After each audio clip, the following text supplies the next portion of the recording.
How's it going out there, YouTubers? Cyberneticshark here with another new movie review for you. So let's get right into this review and see what I saw.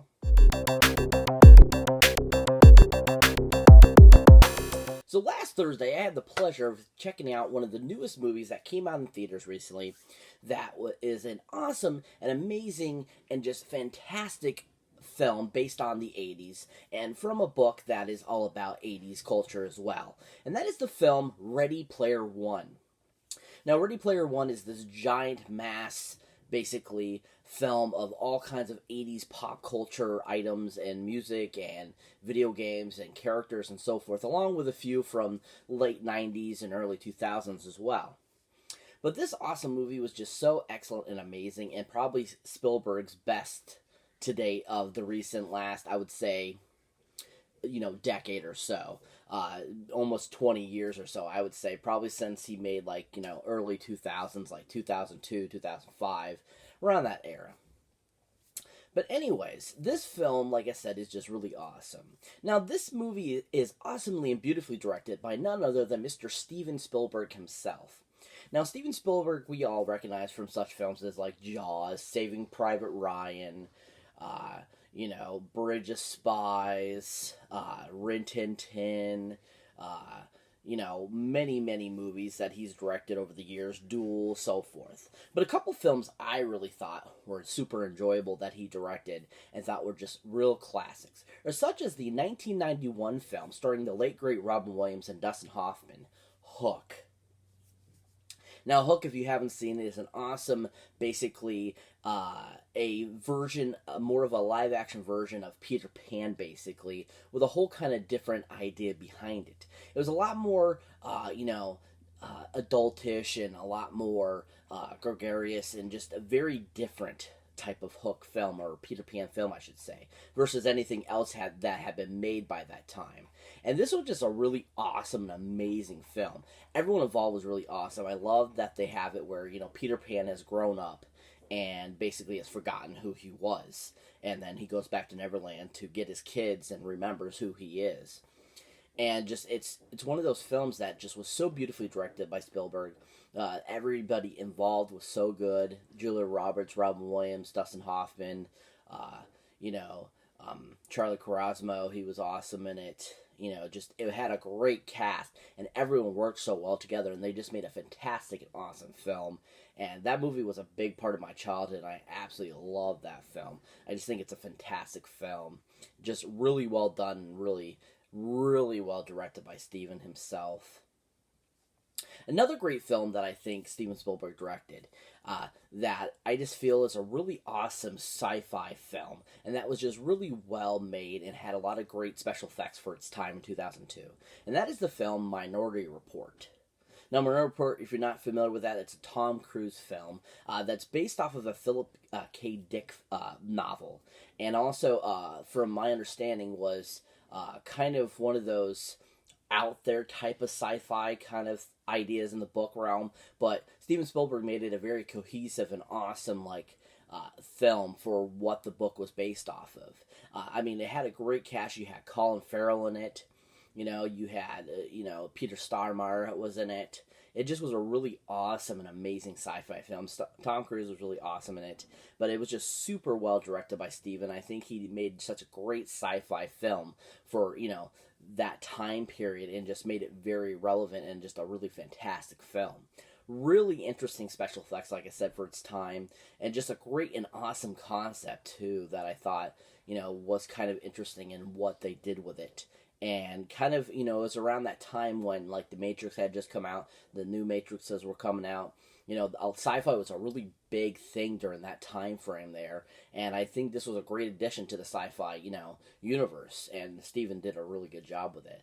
But with Ready Player One, Steven couldn't have done anything better than this film. This film, he just so well directed it, got so many great and awesome, pop culture items into the film that were just so resonating home for me for, many, many reasons in my childhood. Just a great all-around. His direction, his ideas for the visual effects just were all so superbly well done. He has made such a great new classic, and this movie is just fantastic. He did an amazing job, and just really brought to life this book. I mean, watching the movie now makes me really want to read the book, simply for the fact of how good of a job Steven did, and just made such a great and fantastic film. So this movie has a really awesome cast. Now, to start off this awesome cast, we have none other than the newest or younger version of Cyclops himself, Mr. Tye Sheridan. Now, Tye Sheridan we recognize from a few films over the last, I would say 5 or 6 years now that he's done. But one that he's most notable for right now, and that has, become kind of like his big, what brought him to being, a supreme star, is of course playing Cyclops, and of course none other than X-Men Apocalypse. Now with him in X-Men Apocalypse, he was really awesome as a younger version of Cyclops. I thought he did a really decent job of kind of trying to portray James Marsden's version from the previous X-Men films, and gave us kind of an interesting and new perspective on Cyclops, and really his psychological aspects, and just him having to deal with his mutant power. And I thought Tye was really good in it. And I don't really see anybody else playing a younger Cyclops except for him, because I just thought he did a really awesome job and made it, very believable, and was a great addition to that film. Now, another great movie that Tye Sheridan was in that I absolutely think is a fantastic film, and I don't believe it got enough recognition for how good of a comedy zombie film it is, and that is the film A Scout's Guide to the Zombie Apocalypse, which is just an awesome and amazing zombie film. I absolutely think it's awesome, hilarious, so funny.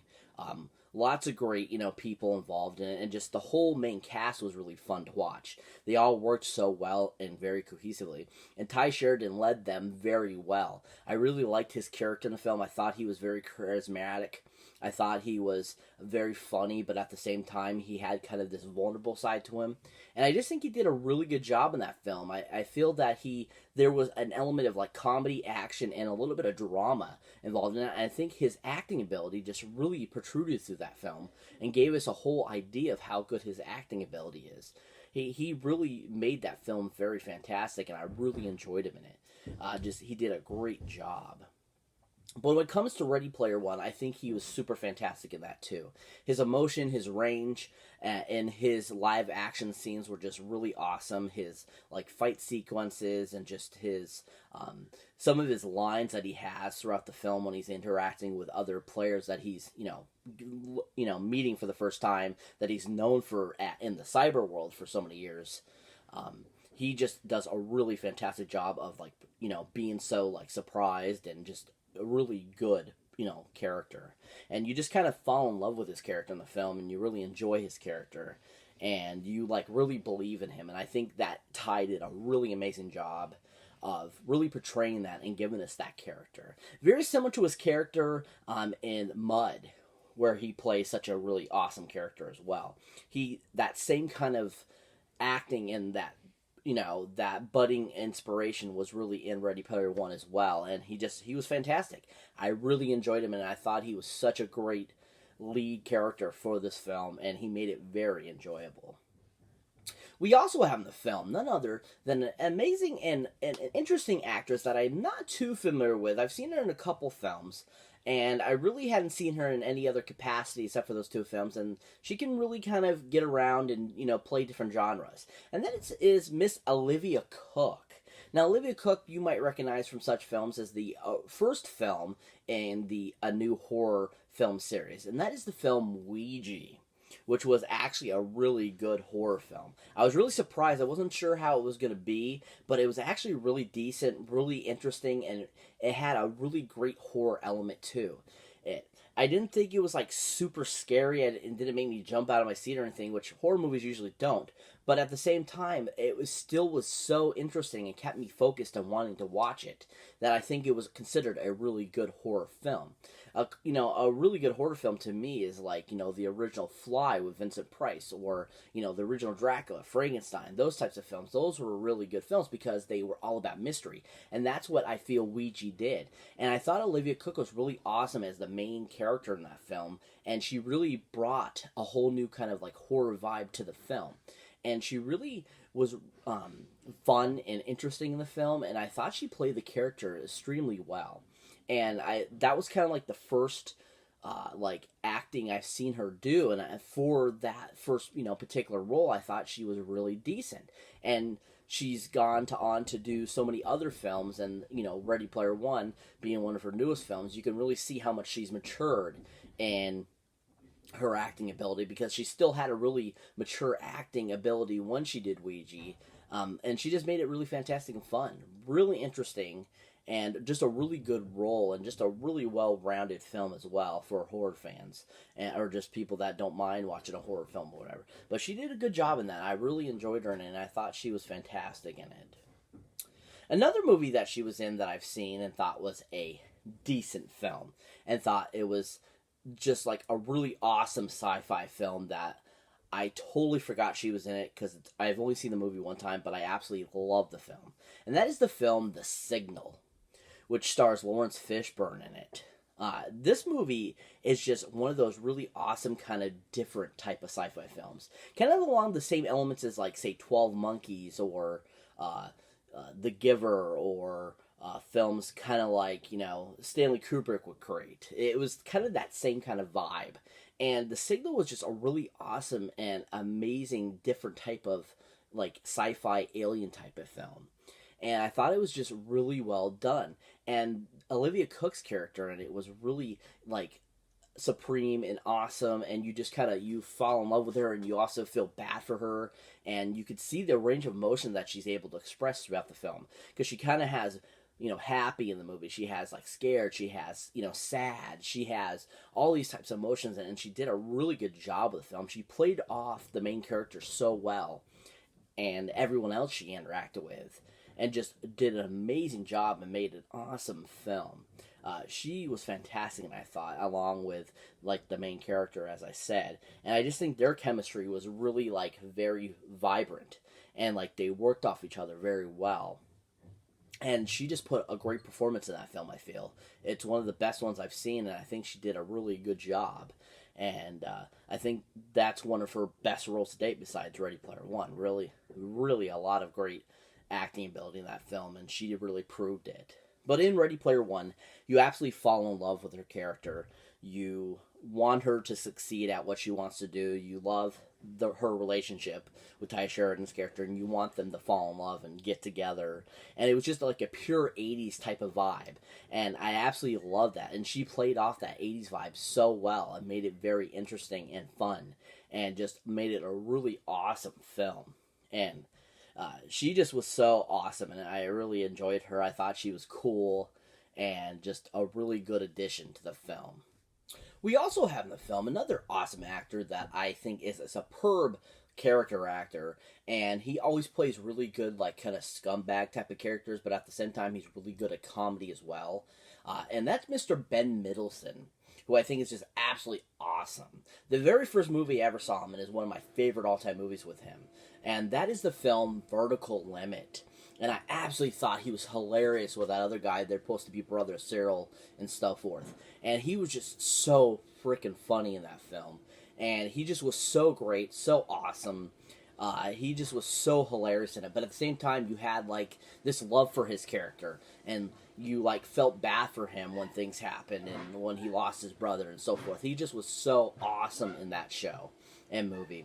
And he just was really cool and really awesome. Just amazing and well done. And just, it was a great performance by him. And probably one of his best, I feel, one of his best performances to date. Another great film that Ben Mendelsohn was in is an awesome and amazing solo Star Wars film that came out at the end of 2016 and was a really big commercial success. And he plays a great evil character in the film. And that is the film Rogue One, A Star Wars Story. This movie is absolutely fantastic. I absolutely love it. Thought it was a fantastic film. Really well done. Really amazing. Just very well done and just really fun. He was so awesome in the film. Really hilarious, really funny, but at the same time, he was very sinister. And you were just kind of like, what's going on? What's he doing? Is he, is he going to be doing this well?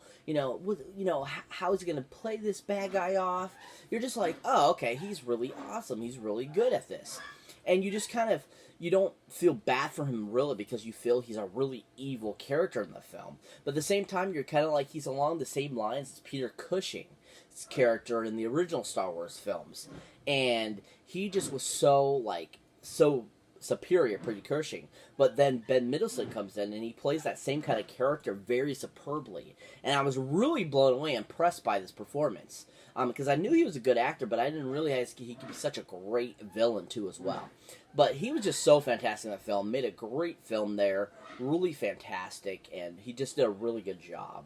In Ready Player One, he plays another great villain character. He's really good. He's got some funny one-liners in the film. He just is really amazing at playing villains. And his villain in this is just really perfectly sinister as well. And just, he played the character so deeply and truly, and you kind of feel bad for him a little bit, but at the same time you're like, why is he doing this? I know he's a little mad at the original people a little bit, but that's life, that's just how it goes, and it's like, why are you doing this? But then it's like he realizes, towards the end of the movie, how he's being and so forth, and so you're so happy that he kind of figures that out and decides not to go through with being really stupid and idiotic, as he was previously in the film. He just did a really awesome job. I think Ben Mendelsohn's a great actor, really awesome, and he did a really good job in this film, and he was a great addition to this film. Another great addition to this film is none other than a great comedy actor himself, Mr. T.J. Miller. Now, even though he only did a voiceover for the film, and you don't see him as like a live-action actor, you can understand and realize that's T.J. Miller, and you're just like, oh my gosh, he is super hilarious. And he just was so awesome as the character played in the film. It was super hilarious, super funny, and just a really good kind of like grunt side bad guy. And you're just kind of like laughing throughout the whole film at his jokes and just like some of the things he says, and it's just super funny. And TJ did an amazing job playing that character. But a couple films that TJ has been in that I absolutely love and think are fantastic films are such as the fourth film in an awesome based on cartoon series, and that is the awesome movie Transformers Age of Extinction. Even though his part was like not very long in the film, I still really enjoyed it and think it's one of his best performances. I really think he's hilarious in it. I think he's absolutely, funny. I think he was really good at playing that character and kind of being terrified. And he just was really fun and a great addition for that small part that he was in. And I thought he played off of Mark Wahlberg really good too, and thought it was super funny. I absolutely think it's hilarious, and I think he did a great job in that role. Another great film that he was in that I think is absolutely great comedy film, and that is none other than the awesome Christmas movie, The Office Christmas Party, which was a really funny film. And he plays one of the main characters, and he's like one of the bosses at this company that he plays for. And it's just, he was like so super funny in this. I mean, he had some great one-liners in it. Once again, he just, that comic timing was still perfect for the film. Kind of like along the lines of his character in Deadpool. And he just was like so, like, you're like, you feel bad for him, but at the same time you're like, he's an idiot. But then at the same time you're like, you really feel endeared to him just because he's like so good at like being kind of pathetic in his character, and I think that's what makes him so stinking funny. And he did all that in Office Christmas Party. He just was super hilarious, and I absolutely loved him in that film, and I thought he was a great, addition to that film, and just made the whole film really even funnier and just more of a pleasure to watch. But in Ready Player One, like I said, I just absolutely loved his character. I thought his voiceover work for that character was super hilarious. I think the creature itself, the character, was just really awesome looking. He's like basically got like this skull as his like body, and you just like, and then he's got kind of like this troll gnome looking head and stuff, and you're just kind of like, he's kind of badass looking, and you're like looking at him, and then all of a sudden he starts talking, and it's T.J. Miller's voice, and you cannot not crack up because you're like, that definitely could be T.J. Miller's character if he played, like, WoW or something like that, I think it's super hilarious that they, kind of made up that character. But at the same time, he just was super funny, and I really enjoyed him in it. And he just was hilarious. He was a great addition to that film, and he made it really fun and super hilarious. Some other great honorable mentions that are in this film, such as Simon Pegg, Mark Rylance. You had a few other, like, not really big actors and actresses that were involved in it. Nobody that you really know, but they were still fun and great addition to the film. But Simon Pegg I really enjoyed as the kind of the co-creator of this world of the Oasis, and he played that part really well, and he was very, like, genuine, and he was very Simon Pegg, and he just was fun to see in the film, which I had no idea that he was in. And then Mark Rylance is the other guy I thought was a really great, addition, because you look at Mark Rylance and you're kind of like, he looks just like a really old hippie dude, and yet he's really not that old. And so it's, like, funny, he, like, plays kind of like this odd character in the film, and you're like, is he, like, disabled?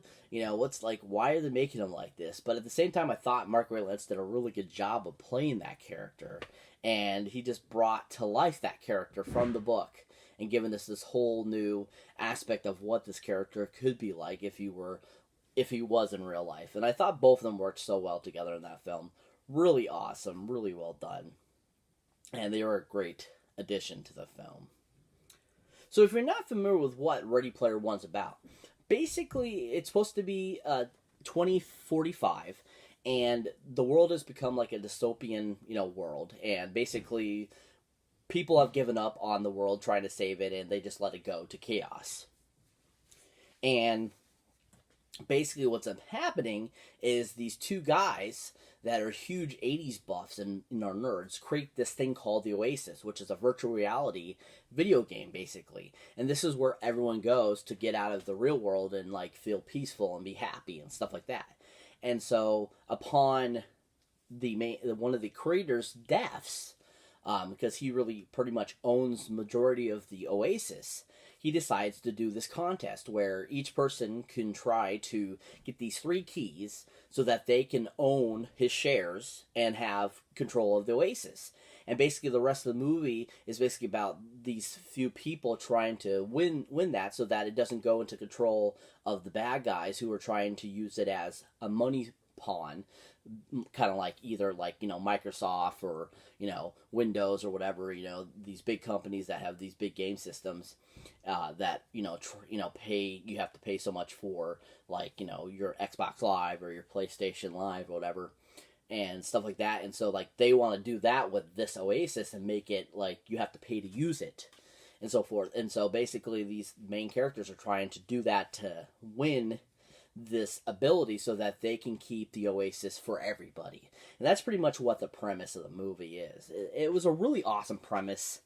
All the awesome references from the 80s, the late 80s, late 90s, early 90s, and early 2000s was just such an amazing and awesome tribute to this film. I mean, you have the Back to the Future car in this film. You have T-Rex you got from, Jurassic Park. You got King Kong, you got Battletoads, you got Transformers, you got Starship Troopers a little bit, I think, in it. I mean, you have everything. Ninja Turtles, all that kind of cool stuff. I mean, you have amazing just references out through this whole movie, and it just made it such an amazing film. Huge, fan of this film, simply for the fact that it brought me back to my childhood. It was like being in my childhood again. That's just how awesome this film was. I really enjoyed it. Thought it was so amazing. Giant 10 golden movie boxes up on it. Highly recommend go see this. Also see it in 3D if you get a chance. I'm sure it's really awesome in 3D. Definitely can't wait to get this and add it to the collection. It's just such an awesome film. Really enjoy it. Think it's just fantastic film. Really well done and just fun. Steven Spielberg, once again, did a great job. And everyone involved was so good in it and just made it really superb. The CGI, the animation, this whole film was so superb, too, as well. Made me think a lot of, like, the work of Avatar, basically. The looks and everything in the film. Very much like that CGI that they used for Avatar. And so it's one of those films that I feel is just up to par with, Avatar and how good the CGI work was. Just a really fantastic film. If you haven't seen it, definitely go see it, people, in theaters now. Really awesome film. Really excellent. Check it out, people. Really good. So that's it for this movie review, guys. As always, thank you for watching. Thank you for liking. And also, thank you for subscribing. And this is your first time here, or if you've been here before and you haven't subscribed yet, what are you waiting for? Hit the subscribe button so you don't miss one of these awesome videos I do, or any of the awesome videos I put up. And as always, keep your eyes out for any older, newer videos you might not have seen mine yet. And as always, check out that awesome link down below about the awesome Horror Pack. Now, Horror Pack is an awesome subscription service where you can get 4 DVDs or 4 Blu-rays of horror funness right to your door every month. And each box comes with an awesome limited edition that you can't get anywhere else. So if that's something that interests you, check out that link, people, and see what it's all about. Also, if you hit that link down below, also will get you a discount on your first month, too. And as always, also check out the awesome link down below about the awesome Stardust app. Now, Stardust is an awesome app that you can go onto, download, and you can watch either 3 to 30-second little videos of movie reviews of anything you can think of. TV shows, movies, animation, anime, anything you can think of, which is a really fun little tool, especially if you're a big YouTube fan. So if you also check that out, look me up at Cyberneticshark as well. And as always, catch you next one.